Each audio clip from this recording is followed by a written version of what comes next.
Bismillahirrahmanirrahim. Assalamu alaikum everyone. I hope you're all doing fine. We are back with lecture number 26 for English Comprehension and Composition.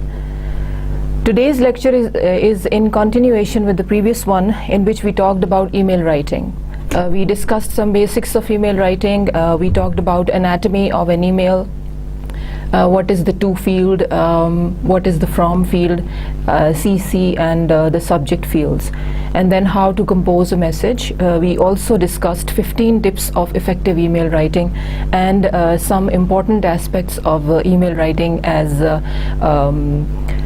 to add only one important message in one email, not like clog it with so many important things. And then email subject lines are headlines, as they tell us what the email is about. So we should try to make our subjects more communicative and very clear, so that when a person looks at the subject, they understand what the email is about. Today's lecture, as you can see, is about an overview of email writing. We'll be discussing kinds of emails, then parts of emails, email features, and in the end we will talk about some sample emails. There are many different kinds of emails. We'll just pick some important emails that are mostly used by students and people at your level. So and then we'll look at some samples, how to go about all these kinds of emails. So let's move on and start off with our first topic. Email messages. Let's quickly overview what they are. Email or electronic mail is the transmission of messages over electronic networks like the internet. We discussed it in the last lecture, what email is. Email basically is sending or receiving messages through an electronic medium, that is internet. Emails are not in the hard copy form. They are always sent or received electronically. Things to remember while writing an email. There are certain important aspects of emails. Write a meaningful subject line. As we talked about in the previous lecture, your subject lines are headlines. Just like a newspaper communicates all its important news with the help of subject lines, headlines, similarly all emails are identified or categorized into different categories, whether they are important or not, whether they are relevant or not, because of their subject lines. So try to make your subject lines very meaningful and focused and relevant. Keep the message focused. Now, whatever you are talking about, your message should be related to that. You should not waver about, you should not digress from that message. Whatever the subject line is, your message should revolve totally around that. So this was a second important tip or feature, thing to remember while you are composing an email, because people who are receiving your emails don't have a lot of time to read through the whole long email and try to understand what it was about. So if whatever you want to say can be catered in 3 or 4 lines, keep it to 3 or 4 lines. Don't talk about it longer than 3 or 4 lines, or make it a whole paragraph or 2 or 3 paragraphs. People don't have a lot of time when it comes to email reading. So avoid any irrelevant things in your message. Avoid attachments if not necessary. Try not to attach anything with your email if it is not absolutely necessary. Most of the emails we see are accompanied by attachments, as you have to send longer documents. You simply cannot paste them into your message inbox. You have to put them in a separate document and attach it with the email. For example, you are sending a survey report to your supervisor to have a look at it. So you cannot write that whole survey report in the message composition box inside your email and send it over to them. You have to make it a separate document and attach it. Otherwise, when there is no need to attach any document with your email, don't do it, because it makes the person realize that this email would be taking very less time in reading. So that would be less time consuming, so they would definitely open it and read it, and your message would be gotten across. Next, I identify yourself clearly. Don't write just your email address that does not have your name, or you cannot be identified by it. Most of the people have their email addresses that do not have their names, so like a Happy Prince, or Aquarian, or Herculean, things like these. So try to avoid these email addresses in the first place, and even if you have such an email address, to write your name and a particular contact and phone number and anything, so that the other person knows who is sending them the email. Be kind, don't flame, and your email should be very, very kind and affectionate. It should not have any kind of emotional touch to it. Flame goes for any emotion, being heightened about anything. If you are angry, be angry, but in a politer way, trying to convey your message in a decent, in a gentlemanly manner. Proofread. Don't ever send an email without proofreading, because that would give a very bad impression on the other person, and it would tell them that you have just written the email, and without proofreading it, you have carelessly, casually sent it over. So always go for proofreading, re-edit, reread your emails, so that you can always avoid any kind of grammar, structure, or punctuation errors. Distinguish between formal and informal situations. Now there is a difference between formal and informal situation. If you are inviting someone over to have a cup of tea with you, or you want to have them at a party that is at your home, that can be a very informal kind of an invitation through email. But if you want to talk about some very important issue to your boss, and you didn't get time to meet them in the office, you want to send an email, that is supposed to be very formal. So this is the difference between any formal or informal situation. So be very, very specific about that. Respond promptly. This is an important aspect of writing emails, as you have to respond to whatever email you received in a very prompt manner. For example, you received an email at 9 a.m. in the morning, and you came over to office at that very time and opened your email box in about 20 minutes time. As soon as you see the message, if it's important, if it is an official message, you're supposed to respond as quickly as possible, because people might be waiting for your response. Don't delay it unnecessarily, unless you're very busy, or still you can send a message that you will talk about this later, and you have received the email. So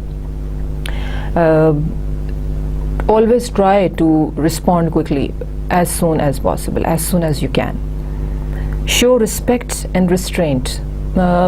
Show respect and restraint in the sense that try to respect the other person's time and energy that they're spending on reading your email. So don't make it too long, don't make it tedious, don't make it clogged with so many things that the other person feels that it will take a whole day for them to read. So try to avoid that. Be respectful for their time, because when they will send those long emails and you have to read them sitting in the office, it will be very difficult for you to bear that. So these were some important things to remember. It was kind of an overview, because there were many things that we have already talked about, but there will be new things coming up. Some important questions for writing emails. How much should I write in an email? Now, we just talked about being very focused and concise in an email. It is a very important question that everyone asks when we tell them that you have to be short and concise and precise.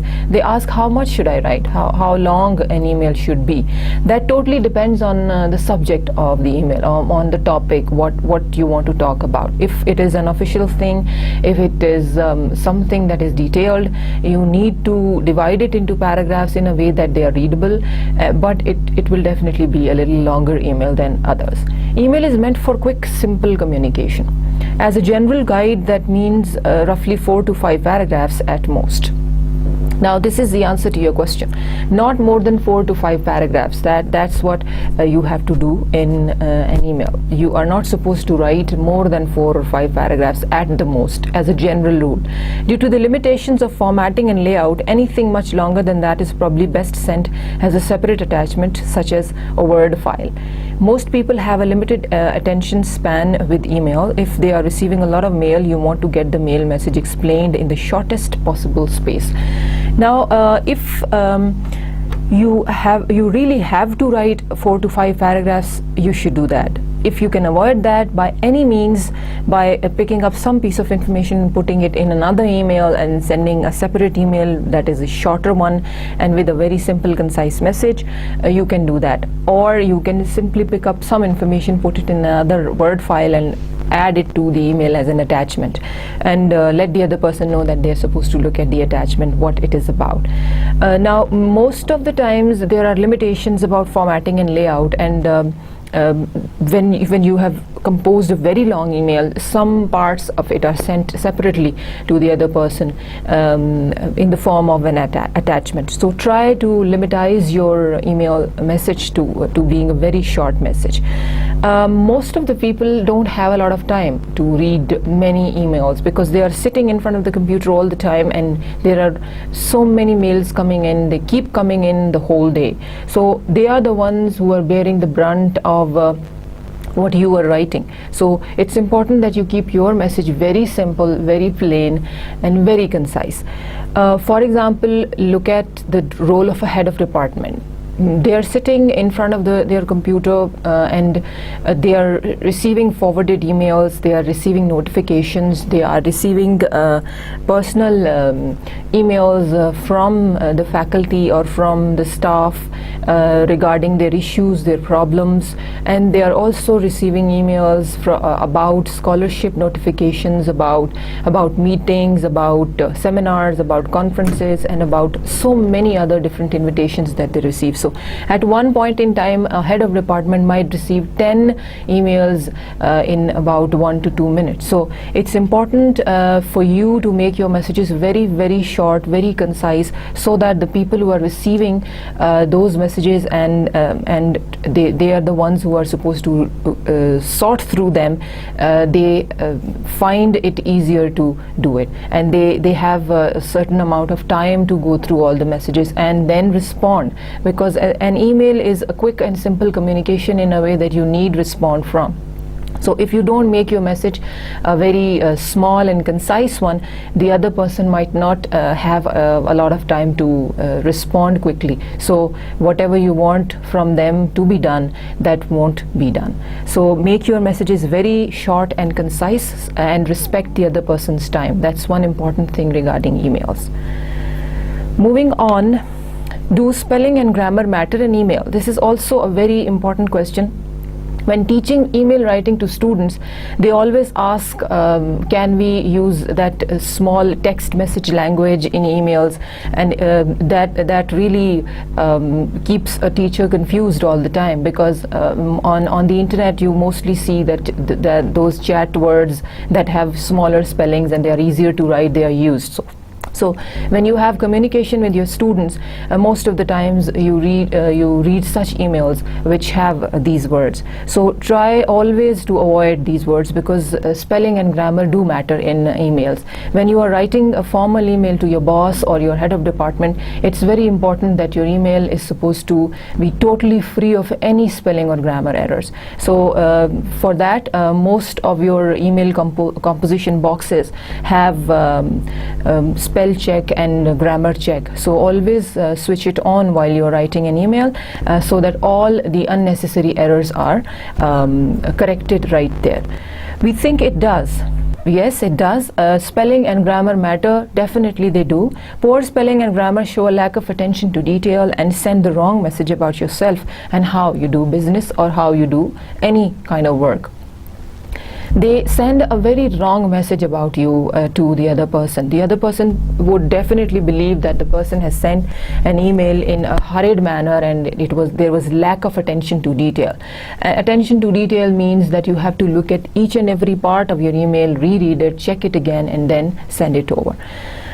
Most email programs today have built-in spell checkers, so there is no excuse. There simply is no excuse because all email compose boxes are they have built-in spell checkers. You don't have to put your email first in a Word document and then write it and check the spelling and then cut and paste it in your mailbox. You don't have to do that. There always are those spell checkers in your email, and they check your spelling and all, so there is no excuse for that. If you send an email that has many grammar and spelling and punctuation errors, that would definitely make the other person feel that they haven't worked well about their email. You wouldn't send a letter that was poorly punctuated and uses no capital letters. Of course, just like a letter, you would definitely won't send out a letter to somebody when it's not written properly, when it has many errors. Why not make sure your email messages look professional too? Now, when you make sure that your email message does not contain any spelling and grammar errors, it means that you're very professional about it. So it gives a very good impression about you. So try to make your emails totally free of any kinds of spelling and grammar errors. Now these are again, this is another very important question. Most of the times students use email very frequently. They send out their CVs and cover letters for jobs. They talk to their family through emails. They send out important notifications and invitations to their friends and family through emails, but sometimes they don't even know what CC and BCC fields in your message compose box mean. So this is what they are. There is a certain etiquette with email, especially in the use of the carbon copy, that is CC, and blind carbon copy BCC fields. This is a question regarding our CC and BCC fields in message compose boxes. What do CC and BCC mean? There is a certain etiquette with email, especially in the use of the carbon copy and blind carbon copy fields, that is CC and BCC. It is courteous to add addresses to the CC field if those people need to know about the subject but are not required to act on the contents. Now, whoever is directly linked to what the email is about, they are supposed to be in the to field, but the person who needs to know about the email but they don't have to do any action about it, उन्हें आप CC की field में रखते हैं, that is carbon copy. उस email की एक copy जो है वो उनके पास चली जाती है, so that they know that this is what this is the kind of work that is being done on the subject.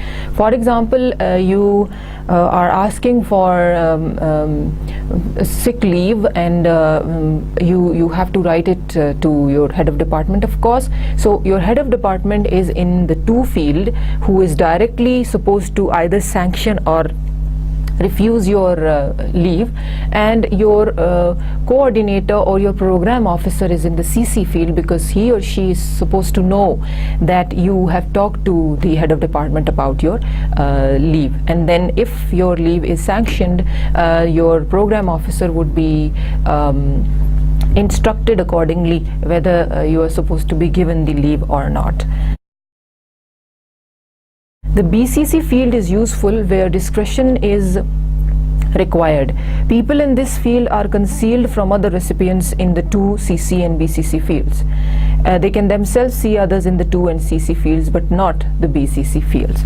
Now, blind carbon copy definitely means that the people you add in this field can see others, but they cannot be seen by others. They are hidden from the others. The others who are in to and CC field, they do not know who is in the BCC field. So, and the people who are in the BCC field, they know who else is there, but no one else can see them. So this is where discretion is needed. If you want somebody to know about the email and you don't want anybody else to know that they know about it, so you can keep it in the blind carbon copy field. Now you add people in the BCC field that you don't want others to see when you send an email. So there is useful discretion where you want some people to know about the email and some not to know about it. So the people who are in the BCC field cannot be seen by others. Now this is the basic email format. We have the to address, that is the receiver's email address. Whoever is going to receive the email, उनका email address आप CC में लिखेंगे, to में लिखेंगे. CC is carbon copy. That we just talked about. Carbon copy is the person, you write the email address of the person who you want to receive a copy of an email. Then we have the blind carbon copy, that is people who are not supposed to be seen by others, but they can see who is receiving the email and who is reading the email. And then we have the subject field. Of course, you know, subject is the main headline or the thesis statement or main topic of your email.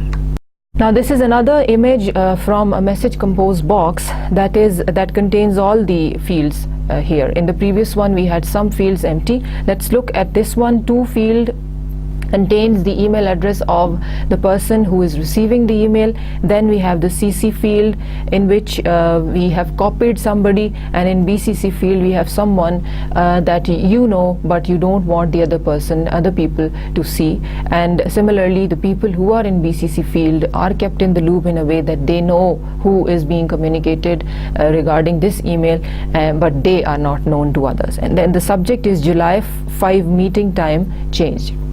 The meeting time is changing. That is why this email is being sent, and this subject would definitely communicate the main idea of your email. Then we have the next message is and the next image is about your message compose box, and the message is right there in front of you.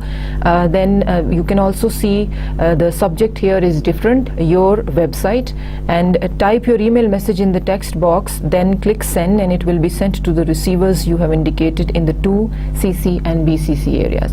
This is the place, this area is where you have to write your message, whatever you want to talk about. And then when you click on send right here, now in the modern settings, in the present email boxes, you have send buttons in two places. One is right here and the other one is at under the message compose box. So you can click any one of those, and whoever you have indicated in the to, CC and BCC fields, the message will be sent to them. Now let's look at this example of a bad email, and subject is some points to discuss. Now right from the subject we are not clear what the person is talking about. Some points to discuss about what are the points that are being discussed about, who is talking about them. Hey people, we were thinking of changing a few things around the office. These things have bothered most of us, and the management thinks it is time we take notice of these aspects. Now we have no background to what things those are, what office we are talking about, what management is, and who this people and we means. So we need to develop just a very brief 1-2 lines background before we talk about these things. So this is an example of a bad email. I know that we are all real busy, but we should speak about these points in our next meeting. Also, many have not yet submitted the reports, and the deadline is coming up in the next couple of days. Which reports? What is the deadline? That should be mentioned here. So there is the lack of specific information. The tone is very, very informal. That is supposed to be a little more formal when you are talking about an office environment and talking to your staff or the people who are working under you. So make sure we all concentrate. Thanks, Benny Markson. And the whole email is written in one paragraph form. You're supposed to keep it left indented, but you have to give certain gaps after every paragraph or division that you have made. So let's now look at this email's good version and see what are the changes that have been made. An example of a good email. The subject is discussion related to management policy and reminder for deadline due. Now this is what the real subject is. You know what the previous email talked about, and this subject closely related to that. Whatever discussion they wanted to make would be about management policy, what the management has asked them to do, and there would be a reminder for deadline due as well. There will be two things that this email would be containing. And dear staff, you have to start off an email in a very formal manner. You need to have some kind of salutation before an email, just like a letter. It has come to the notice of the management there are certain policies that are not acceptable by most of the employees. These policies are bothering most of the employees, and this is affecting their general performance. Although most of us have a busy schedule, we shall bring up the policy plans during our next weekly meeting. Now this paragraph kind of summarizes whatever the previous email was talking about, but in a very, very formal language. The language is a lot more concentrated. A very, very decent language has been used to talk to the other people, and the idea of these policies not being acceptable by people or by staff in the office has been conveyed in a very, very proper manner. So, and then in the end they have also said that although we are very busy, we still need to discuss this in our next weekly meeting. It has also been found the project is nearing its deadline and many have not yet completed their tasks at hand. Your problems and queries will be addressed in the next meeting as stated above.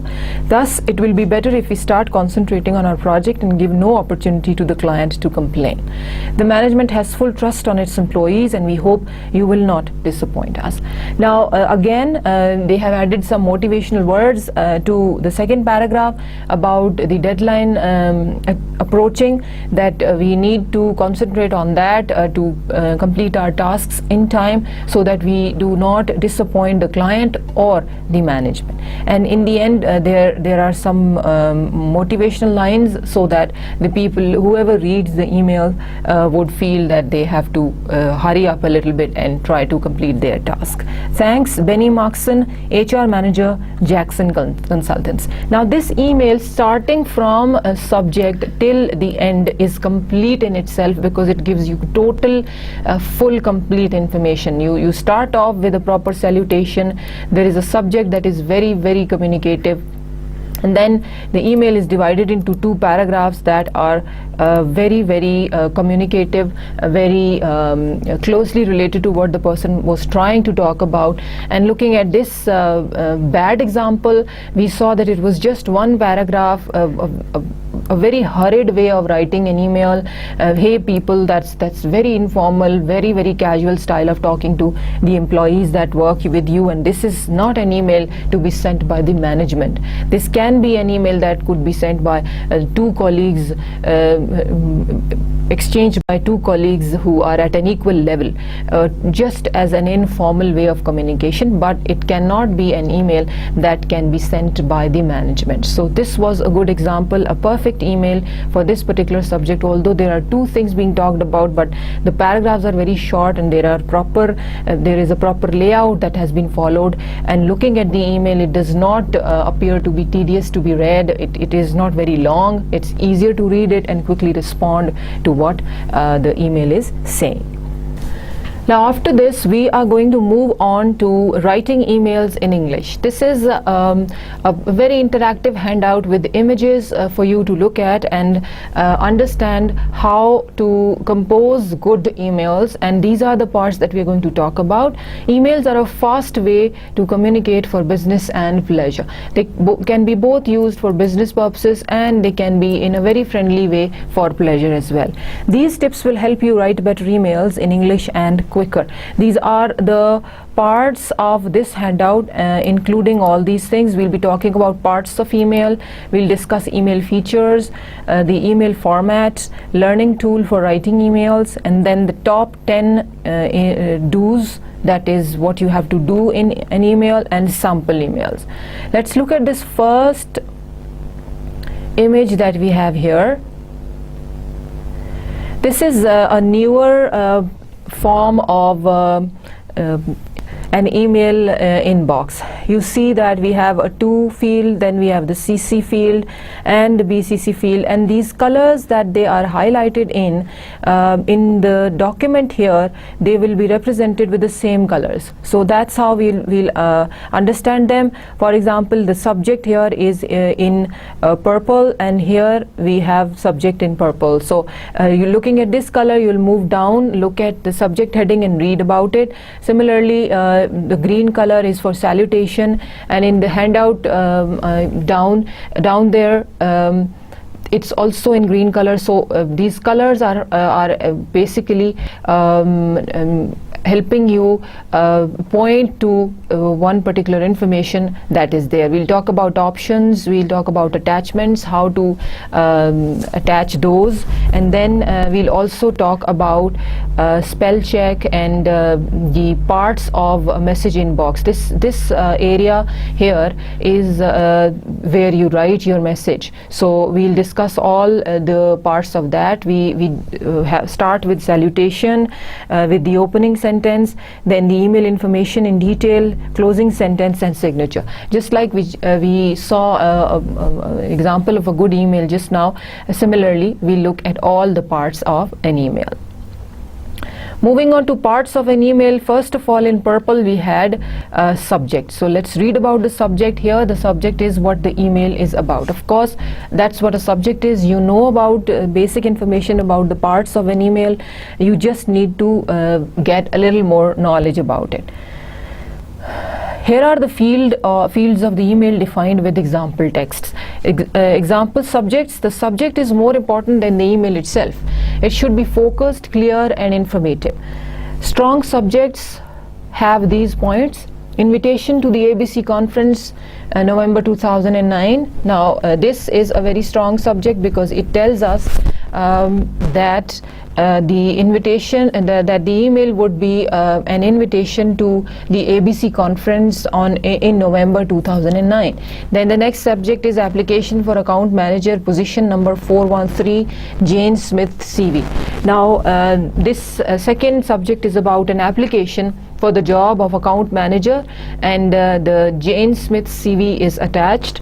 And then agenda for the meeting on Monday 10 a.m. This again is a very communicative subject, as it gives you a very clear instruction of what the email will be about. That is agenda for the meeting on Monday 10 a.m. Party invitation for John, Sally, and Martin. This is a very informal invitation. Updates on the building plans. Meeting scheduled for October 15, Tuesday at 10 a.m. This again is a very communicative subject. October 15 meeting, what time, what day, all the information is in the subject line. Then great craft ideas using recyclable materials.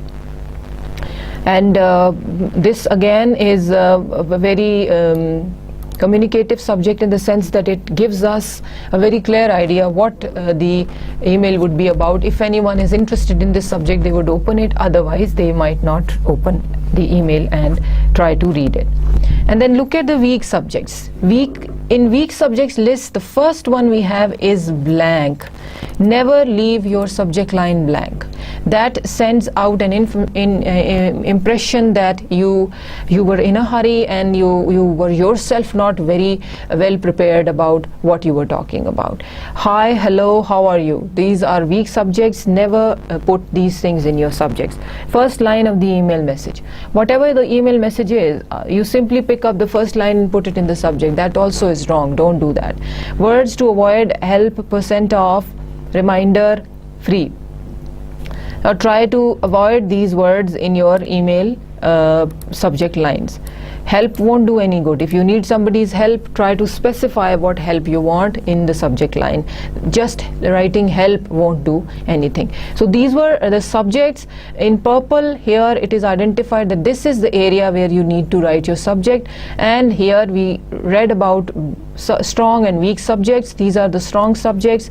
These are very communicative. They are telling us what the email is about, and weak subjects include the blank and hi, hello, and all these salutations. They are not supposed to be there in your subject line, and the first line of the email message also, and these words are supposed to be avoided while you are making a subject line. Then we have the example greetings. Let's look at this. Here in green we have the salutations, and let's talk about in green what salutations you're supposed to use. Don't misspell the name. Whatever name you are using in your email, don't misspell it. Try to get the name correct, the name spelling, and then use that. The example greetings can be dear, and you can add your name, the person's name, hi, and the name. Simply hi is also fine. Hello and name. Just hello is also okay. And to whom it may concern. Of course, you can also say to whom it may concern. It simply means that the whatever email you are writing, whoever is concerned can it is addressed to them. And example opening sentences are in gray. Here is your opening sentence. Right after your salutation, after a little bit of gap or one enter space, you start off writing your email, and that is your opening sentence. Let's look at the opening sentences. Following our phone conversation, I am sending you. This can be your opening sentence. You have talked to somebody about a particular subject on phone, and after that you are writing an email, and you told them that you will be sending an email, so you can refer to that telephone conversation, and then you start your email. Following our phone conversation, or with reference to our telephonic conversation yesterday, or at 10 a.m. or whatever, I am sending you whatever you want to add. Attached, please find the documents you requested regarding. For example, your head of department requested your testimonials, so you have attached those, and you say attached, please find the documents you requested regarding my application for this job. Next one is in regards to the upcoming pilot program. I have listed below the tasks and deadlines that need to be completed. Now, the first line directly would be anything that you want to say to your employees or to your subordinates. So it starts off with in regards to the upcoming pilot project that you might have had a meeting about, and the tasks are listed and the deadlines are there that are supposed to be met. Further to our last discussion, I would like to bring to your attention the following issues. Now, related to the last discussion, whatever you had, whether it was 2 days ago, 2 weeks ago, or just 2 hours ago, you can refer to that and say that regarding that last discussion, I want to bring to your attention the following issues, and then you can list them down either in a numbered list or in a bullet list. As we agreed, there will not be like you have already agreed on something and you start off directly with that. इसमें किसी किस्म की introductions, किसी किस्म की लंबे बहुत lengthy और टीडियस इंट्रोडक्शंस की ज़रूरत नहीं होती. You start off your email directly with the point you want to discuss. And the last one is please consider our proposal for. And there is also another one, please reconsider our proposal. For example, you are requesting the other person or to look at your proposal again, so you can start off with this line. In response to your job post for marketing director, please find below a brief overview of my skills. I have also attached my CV for your review. Now this of course is evident, line is evident that it is written for a job position. You saw an advertisement in the newspaper, or you saw it on the website of this company, and the person applied, and they are writing directly the same thing or whatever they want to talk about in the first line. In response to your job post or job advertisement for marketing director, please find below a brief overview of my skills. I have also attached my CV for your review. Now, this can be the first line, and then in the other one or two paragraphs you can talk about how you got to know about the job and all these. Now we have the example email information in detail. Email information in detail depends totally on what you want to talk about and what your opening sentence is. If you have said that please find attached documents regarding, then you have to complete that sentence and tell what were the documents regarding. And then if you said that the this is the list that I'm sending you, you have to give the list in the email information. Details, information and actions required. Here is the detailed list. For example, you you asked the other person that you would send them a list, you do that. In addition to the attached agenda, please click on this link and then you post the link there. To register for the online event, please go to you give the address of a particular website, and the person goes there and they register for the online event. So these can be some examples of the details of an email, and that totally depends on you, but always keep it very, very short and crisp. And now we look at the example closing sentences that was in this pink color right here, closing sentence. Now let's look at the closing sentences, what different kinds you can use. I look forward to your reply. This is a very good general closing sentence, very polite as well. Thank you for the time you have taken to review my candidacy for the position. This can be a closing sentence for a job application email. And then please don't hesitate to contact me with any questions or concerns you may have. Now this also can be a closing sentence for an email in which you have highlighted some problem or try to resolve somebody's issue, so they can always contact you. Thank you in advance for your time. This is also very general. I await receipt of the information we discussed, and this is again very polite, but gives the other person an idea that the person would be waiting for their response, so wo jaldi respond karenge. Please forward me the exact information. Send me the exact information. This is a kind of a task being assigned to the person you are sending an email, so they know that they have to complete this task. And then example sign-offs before the signature. Sign-offs are the complimentary clauses that are in a letter. Similarly, you have to close your email in a very, very efficient, very polite manner. Identify yourself, company and contact information. Here you have to add yourself, your name, your company information, if there is a website or a link or email address, and your phone numbers. So before that you have to sign off: sincerely, thank you, best regards, and thanks. Thanks is a little informal, best regards is more formal, thank you again is in the middle, more formal, and slightly less informal. Sincerely and best regards can be used in the professional context, whether you are sending business emails or academic emails. Then in the signature field, you need to add these things most definitely. They are really important. Your name, title and company name. For example, you are an assistant professor at a university, your name and then your title, assistant professor. You can also add your subject and your department name and the university or college where you teach. And then of course your email address can be added there, but email address would definitely go along with the email that you are sending. And then phone and fax, these two are very important. Web address, if there is any, that is your website. Now we move on to email features. And in the image above, we saw that these are the email features that are highlighted. We have options, then we can send attachments through these, and then we have the spell check.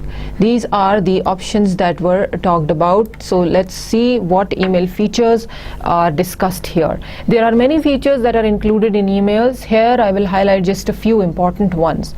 Spelling, always proofread before sending. Spelling, punctuation and grammar.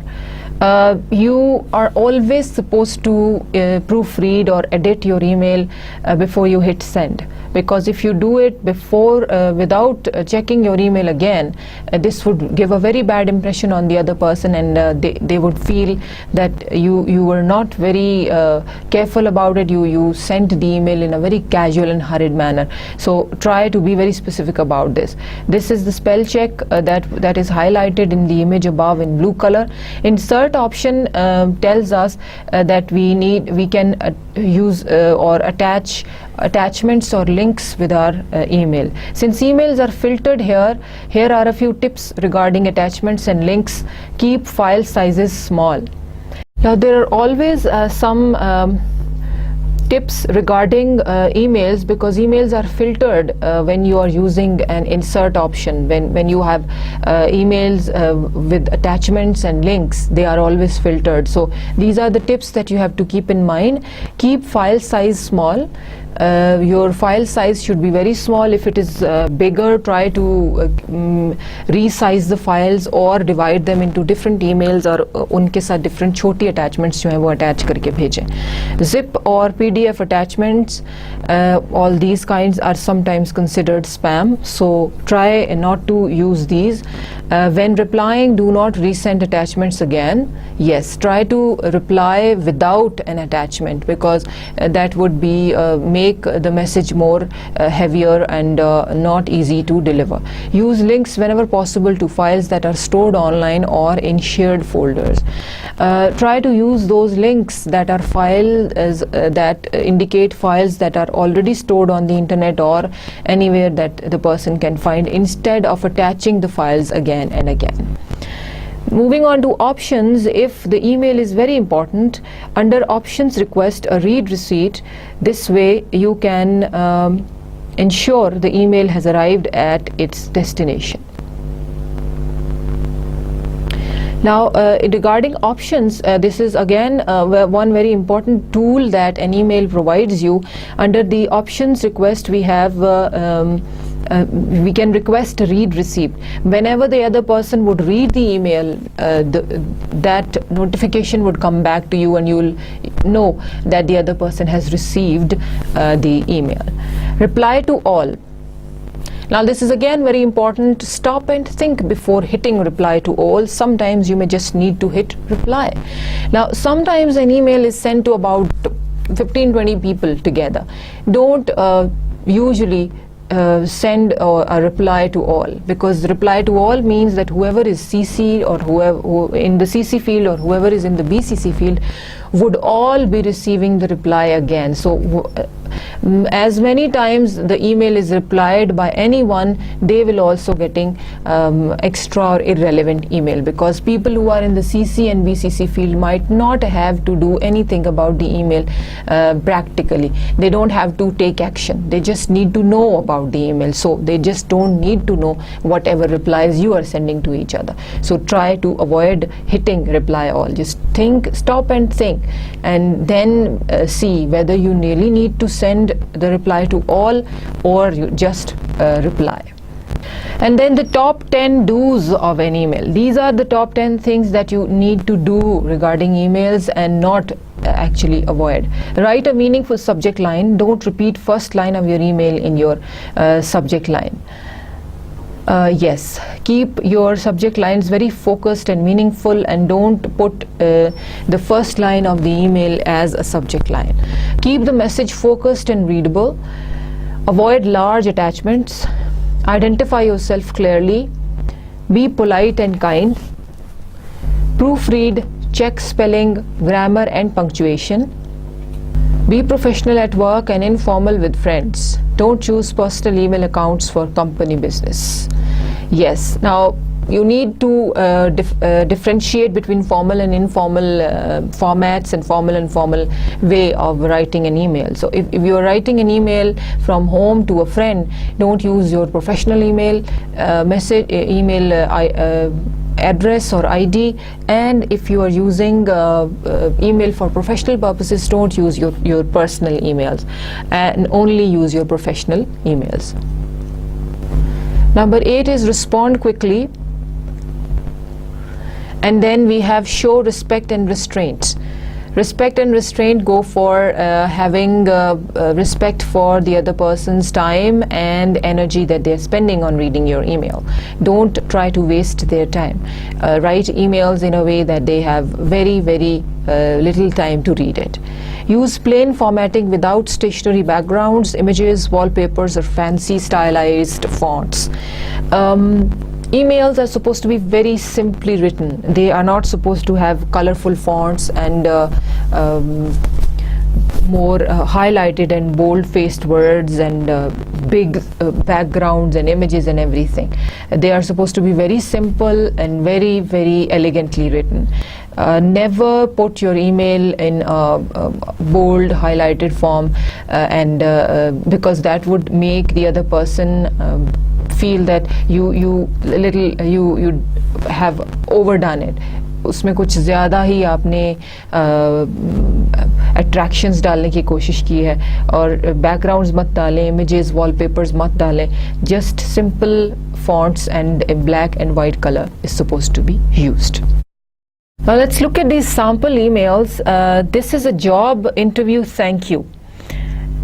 Let's read through them and you will have a very clear idea how they are written, what are the words being used, and see what the font style is, and how it is divided into smaller paragraphs. After every paragraph, after every block, we have a little space, and the layout by looking at it seems that it's a very readable email, and one would quickly go through it and see what it is about, and that's it. And then they would be having time to respond to it as well. This is a job interview thank you email, in the sense that you have received a job interview call and you are thanking them for their interest. Dear Mr. Miss, you're supposed to use the last name if you are not on very friendly terms with the person. It was very nice to speak with you today about the sales position at the ABC organization. The job seems to be an excellent match for my skills and interests. The self-confident and aggressive characteristic requirements you described needed for this position confirmed my desire to work with you. In addition to my experience, I will bring to the position assertiveness and the skills to motivate others to work cooperatively as a team. I appreciate the time you took to interview me. I am very interested in working for you and look forward to hearing from you regarding this position. Sincerely, your name, your email address, and phone number. These are the things that you really have to add while you are into professional email or formal emails. जब आप कर रहे होते हैं, अपने नाम, email address, अपना घर का address और phone number ज़रूर इसमें add करें. Now you see it's very specific, very relevant. इसमें कोई फालतू बात नहीं है. The email directly starts off with what it is about. It was very nice to speak with you today about the sales position at the ABC organization. They talked today, and the person went back home and they sent this thank you interview email. Then we have a job cover letter. A job cover letter is a kind of a letter explaining your skills and your expertise along with the CV. It is sometimes in the email form, and sometimes you send it in the hard copy letter printed form. Dear hiring manager, I saw your job posting for a graphic designer in the ABC site. In my position as media director for XYZ company, I headed several projects for website design. The company intranet portal, product brochure design, print and media advertisement, as well as newsletters for our customer subscribers. Now see, I saw your job posting for a graphic designer in the ABC site. In the first line they told the other person where they came across with the job opening, and then they are discussing their skills, what they have done. I headed several projects for web design, making it clear that they are very suitable for the job, intranet portal, product brochure design, and even newsletter for our customer subscribers. I also have extensive experience in both the planning and designing of all graphic related projects. I believe I would be an ideal match for the position advertised. I have attached my resume, and below are some sample websites that I have designed for your review. Now you will give the URLs of the 2 or 3 websites so that they can visit those websites and see कि आपने क्या काम किया हुआ है. Then if relevant, I can send additional samples of work for your review. Don't overdo it. You just don't have to send all your work with your first interest email, job cover letter, कि वो पढ़ ही ना सकें, उनके पास इतना ज़्यादा material इकट्ठा हो जाए. Don't overdo it. Just tell them that I have other material. If relevant, if you want, you can let me know and you can send it later. If I can provide you with any further information on my background and qualifications, please let me know. I look forward to hearing from you. Thank you for your consideration. Being very polite, you just end the email. Best regards, and then all that information you need to put at the end of an email. Now another sample email is request for update. This again is a very general email. These are the kinds of email that are mostly exchanged in business and industry and even in academics. This is request for update. Whatever task you have given to somebody, you need an update on that. So you send them an email and explain the task a little bit and tell them to come back or get back to you and give you an update. Hi Jane, please update me on the status of the project timelines.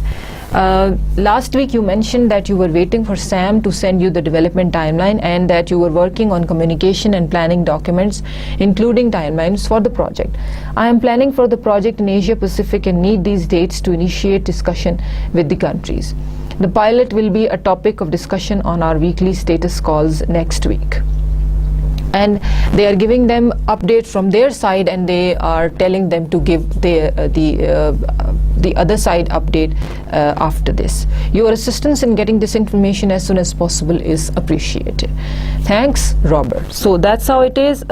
This is an internal communication, so you don't need to put in any emails or contact information because you might be sitting in your own office and a little further outside your office Jane might be sitting और वहाँ पे आप उनको email कर रहे हैं, so आपको अपना नाम और वो चीज़ें add करने की ज़रूरत नहीं है. So this is an example of request for update email.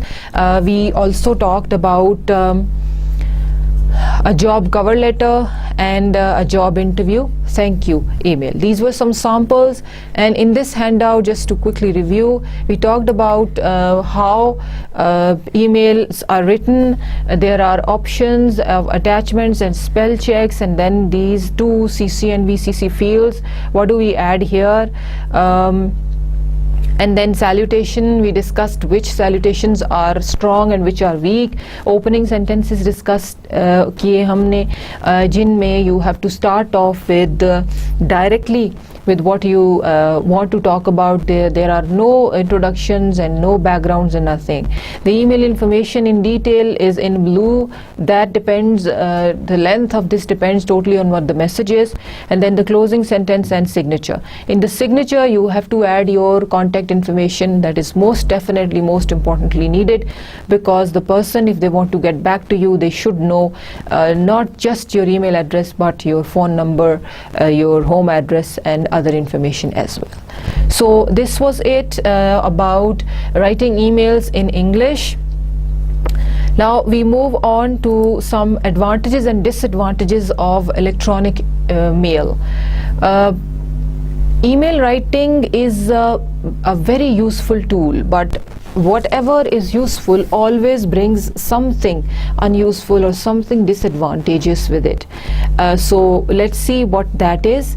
Email is a short word for electronic mail. You create texts and send them over a network of computers.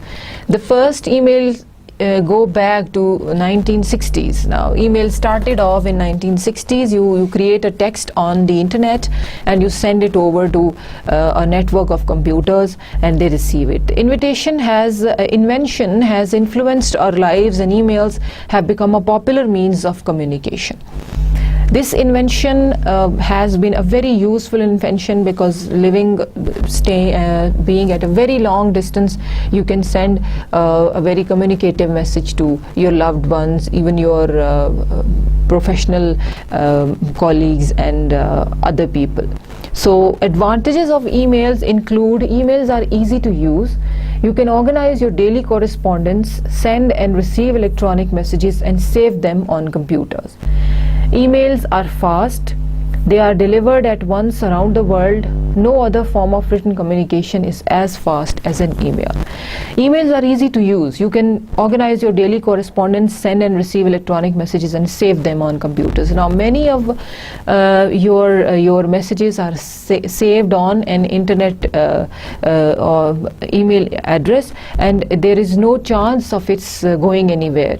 Even if your computer breaks down, आपके computer की hard disk या ऐसी कोई चीज़ या motherboard या कोई भी ऐसी चीज़ ख़राब हो जाती है, तो आपके कंप्यूटर से डाटा चला भी जाएगा, लेकिन आपके ईमेल आईडी में सेव्ड डॉक्यूमेंट्स और पिक्चर्स और वीडियोस और थिंग्स ये कभी कहीं नहीं जाएंगे. They will stay on a very secure network. And then emails are fast. There is no other network that is as fast as an email.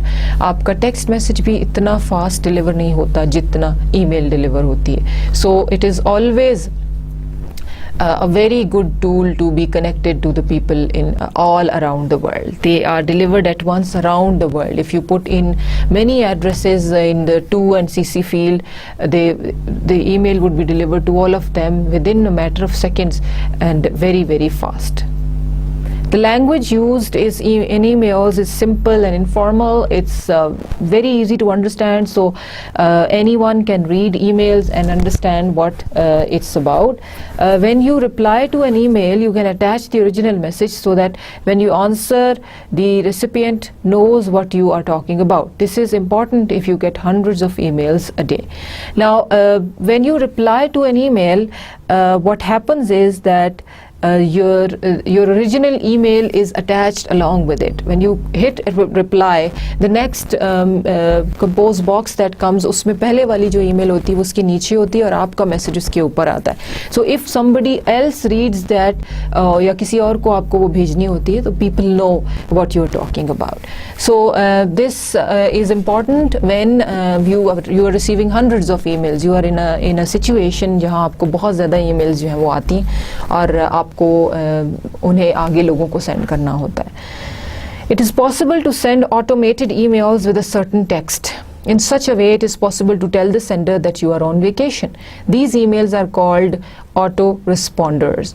Now, nowadays, many email IDs provide this facility that when you are on vacation or you are out of office, these autoresponders can be sent. These are called emails that are automated emails, that are texts that you write and save it up. And whenever an email comes, when you are not around to check it, there is an automatically generated email sent to that person telling them that you are on vacation or you are out of office and you will be coming back at this time, and till then they have to wait. So this is a very good facility. You will not be disturbed during your vacation. You don't have to come back to your mailbox all over and over again, and your mailbox would be handling itself, and there will be less clutter in it when you come back. Emails do not use paper. They are environment friendly and save a lot of trees from being cut down. This is one very important advantage of emails, that they do not use paper. They are electronically transmitted, so they are environment friendly, and when you make paper, you need to cut a lot of trees, and that's creating a lot of problem regarding environment. Emails can also have pictures in them. You can send birthday cards or newsletters as emails. Now you can attach things. You can attach a longer file of text that you cannot put in your mailbox. You can add a birthday card. You can add a newsletter. You can even add some link or URL that you want the other person to have a look at, and other important things as well. Products can be advertised with emails. Company can reach a lot of people and inform them in a short time. Now, emails are used for sales and business purposes also. Many companies use email medium to respond or reach to countless many people at one time, because email के through आप बहुत से लोगों को एक वक्त में एक मैसेज भेज सकते हैं और वो instantly deliver हो जाता है. So you simply attach a brochure of whatever product you want to sell and send it to over 100 people और वो लोगों को मिल जाएगा. Whether they read it or not, that is on them, because हम ज़्यादातर स्पैम ईमेल जो है वो स्पैम या जंक ईमेल का फोल्डर अलग बनाया हुआ होता है और वो उसी में चली जाती है. We hardly ever look at it. Disadvantages of emails. Now let's talk about what the disadvantages can be. When these advantages are so important and so effective, what could the disadvantages be? Emails may carry viruses. These are small programs that harm your computer system. They can read out your email address book and send themselves to a number of people around the world. Now this is the problem with the emails. Emails may carry viruses. There can be an email with a very catchy subject. When you open it, that it is a virus that spreads in your computer and reads all your email contacts, and they automatically send themselves to others. So जो भी आपके email address में contact हैं, email address book में, उन सबको वो वाला virus automatically send हो जाएगा. So that's something very dangerous about viruses, and but there are antiviruses that can protect it, and this problem can be solved. Many people send unwanted emails to others. These are called spam mails. It takes a lot of time to filter out the unwanted emails from those that are really important. Now I just talked about spam or junk email. Many people send just unwanted emails, and they get into your inbox, and you simply cannot filter through some important emails and those which are spam. So that creates a lot of problem, and you sometimes don't even have time to do that. Emails cannot really be used for official business documents. They may be lost and you cannot sign them. Now, official business documents need signatures of the person they are being sent from or they are being sent to, so they need to be sent in hard copy form. So उसके लिए हम email use नहीं कर सकते, और important official documents are confidential sometimes, और आप emails के through उनको नहीं भेज सकते because they can be get lost, or they can be lost, and they also need signature, and that's where you cannot sign them. So you have to have a hard copy to sign them. Your mailbox may get flooded with emails after a certain time, so you have to empty it from time to time. So this is again a problem with mailboxes. If you do not check your mailbox for 10 days, it's like thousands of emails gather up, and you have to quickly sit down, take time, and filter through all the junk mails. सबको delete करना पड़ता है, अपना mailbox को साफ रखना पड़ता है, खाली रखना पड़ता है, because if it is too heavy, there are emails that are clogged, और वो receive नहीं हो सकती, वो आपके mailbox में पहुँचती नहीं है. So this again is another disadvantage. Now you see that these disadvantages are more dangerous than the advantages. It's the disadvantages side is a little heavier, but again these virus things are being catered to these days. Very strong antiviruses are being built in, and people are very aware of what viruses are, so they don't open unnecessary emails. Spam में वो जो emails चली जाती हैं उन्हें you simply check them all and delete them, और आपके viruses जो है वो आपके mail box को harm नहीं करते. So these were some advantages and disadvantages of email writing. Now we move on to some sample emails, that is kinds of emails. Looking at these kinds of emails and then going over to 2 or 3 important samples and reading through them, you will get an idea what kinds of emails we have that we mostly use. All these are emails or possible kinds of emails that there can be. We have announcement emails, apology emails, application emails, business emails, complaint emails, condolence, friendship, goodbye, interview, job application, layoff. Layoff means when you are trying to send an employee away. आप उनको job से निकाल रहे होते हैं because you want to have lesser employees in your company as there is a lot of recession these days. Then you have love emails, marketing emails, networking emails, resume emails, sales, sympathy, thank you emails, sales proposal follow-up, sales interview follow-up, resignation emails are very important, resume rejection, resume acknowledgement, resume email examples, and official resignation, office emails, and resignation acceptance emails. These are some possible ways. There can be others as well. We have picked 1 or 2 from here, and we'll discuss those. Interview emails are very important. That's why I have picked interview emails from here and discussed it here, because as students you mostly have to send these emails to prospective employers where you want to get a job. Interview, in simple words, is a program which is conducted by the employer to identify potential candidates as employees to hire for his/her business. It's a process which is conducted and advertised by numerous sources of communication. Interview emails is one of the effective mode of communication which takes place online between HR department and candidate at initial levels. There are further 3 tools to complete the interview email procedure. Invitation interview emails are sent to invite the prospective candidates, and they are sent by the HR department. उसमें organizational requirements दी जाती हैं, job profile और assigned salary package बताया जाता है, and the HR department requests for the candidature if the applicant is interested. Then we have the application interview email.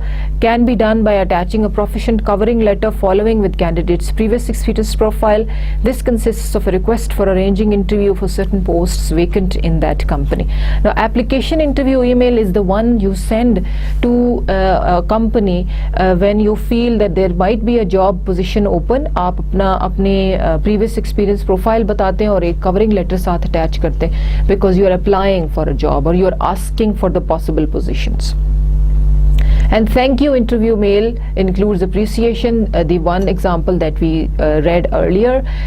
इसमें आप thank you बोलते हैं because you were considered for an interview. जब आपका interview हो जाता है उसके बाद आप ये वाली email करते हैं. Let's look at sample interview email. Dear Mr. Brown, this is to confirm that you have been shortlisted for the interview for the position of project manager in our company. The interview will be held on 25th March at 10 a.m. at the office premises. Kindly bring all relevant documents and certificates. In case of any queries or doubts, please feel free to contact me at this email ID, and you give all your information here. So this was your sales interview email. Next we have the resignation emails. Resignation emails should necessarily be addressed to the particular person or department representative of the company or any other organization. Now your resignation email would be going to your in charge or head of your section, or the overall supervisor that you have, because they are the ones who are supposed to accept or reject your resignation, and they are supposed to know, the first people to know about your deciding to leave. The content should be short but should clearly speak of the resignation. The presentation should be professional but should also express your gratitude towards the organization for providing the job opportunity. This point is very important. You always talk about being very grateful that this company offered you a good job. The choice of words should be carefully done while writing resignation emails to make sure the authority is not being thrashed with ungenerous words. Yes, this is very important. You have to be very professional, very polite, and very nice while leaving. Resignation emails should contain contact numbers and the email address of the person resigning from the job. The person should also state in kind corporate terms that she will always be available for any help. This is just a formality, but you have to write it in the end because it sounds very polite. This is a sample resignation email. Resignation from the post of subject manager or project manager. This is the subject. Dear Mr. Brown, I hereby wish to tender my resignation from the post of project manager. Please consider this as a formal notice of resignation from the aforesaid post. The reason being that I have been offered the position of a general manager in ABC Company, San Francisco. At the present stage in my career, I am looking forward to taking up that kind of a challenging role. I am currently working on the XYZ project, which is near completion. I shall submit the project report before my departure. I shall also brief the new incumbent regarding all the required details about the job. Now you are of course offering your help, that the new person who would be hired instead of you will definitely be helping them in getting to know what they have to do. I have learned a great deal in my years of association with the company, and I wish everybody in the company the very best. And in a very polite and nice way you end your email, and then again you give all your related information because they are supposed to contact you again. Then we have the complaint emails. These are emails that you very commonly write. Mostly you have complaints about products that you receive on the through the internet, or complaints about electricity problems in your house or any other technical problems. आप किसी बात की complaint अपने teacher या अपने supervisor से भी कर सकते हैं. So ये बहुत commonly इस्तेमाल होने वाली emails हैं. Complaint emails are those emails which are sent by an individual to make a complaint regarding a person, product, services, or any other incident. These types of emails can be official as well as personal. The complaint email can be written to a variety of people depending upon the situation and type of complaint. There are various kinds of complaint emails, and some of them are as follows. Service complaint email. This email is sent when an individual is not satisfied with the service provided by an organization. Yes, this is one kind of complaint email. When you are provided with a service that you are not satisfied by, you write a complaint email. Product complaint email. A consumer sends this email when he is not satisfied with the quality of a certain product. Yes, you bought a refrigerator from Dolan's, and they did not deliver it in time, or there was something wrong with it, or there were certain accessories that were not inside the refrigerator, and you want to complain about it. So this can be one example. Blank complaint email. Bank complaint email. These types of emails are written to make a complaint against the bank regarding its employees or services. Not just bank, it can be any other place that you went and you were not treated as a good customer, so you can complain about that. The factors that should be considered while writing these types of emails are as follows. First of all, send the email to the concerned person or the concerned authority, not to those people who are not related. The email should properly and clearly mention about your complaint. The email should mention all the factors with which you are dissatisfied. These emails should also mention the inconvenience that you have faced due to the poor product or services. At the end of the email, do not forget to mention the necessary action which you expect to be taken care of in response to your complaint. Always mention what you want the other person to do now, whether you want a new refrigerator, whether you want the bank to refund your money, or if there is something wrong with the transaction. Always say what you want. Now the sample complaint email is complaint against your staff member Henry Cooper. You mention the name in the subject line कि इसके बारे में आपको complaint करनी है. Dear Mr. Moore, I would like to lodge a complaint again regarding the bad service received by one of your staff when I had visited your bank branch on 27 March 2012. I am a saving account holder in your bank with my account number being this. I had visited the branch to deposit some money in my account. I was asked to wait by one of the customer service executives by the name Henry Cooper, and above that I was not provided with the token. After waiting for 15 minutes, when I asked the customer service executive for help, he said that he was busy, though he was not attending to any customer. I had to leave without being attended. I would request you to take action against the staff, or else I may have to close my account. Yes, this is what they want you to do, or they will close their account from your bank. Regards, Nathan Lee. And then we have the thank you emails that are very commonly sent. Thank you for being there. Thank you for helping me. Thank you to your research supervisor for providing their help. Thank you to your teacher, to your friends, to your parents, to anyone. So these are very commonly used emails.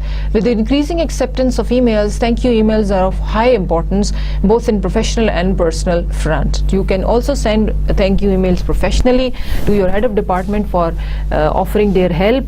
Irrespective of the purpose or the kind of recipient to whom one is sending, this kind of email should strictly maintain etiquette, yet with a warm touch of gratefulness.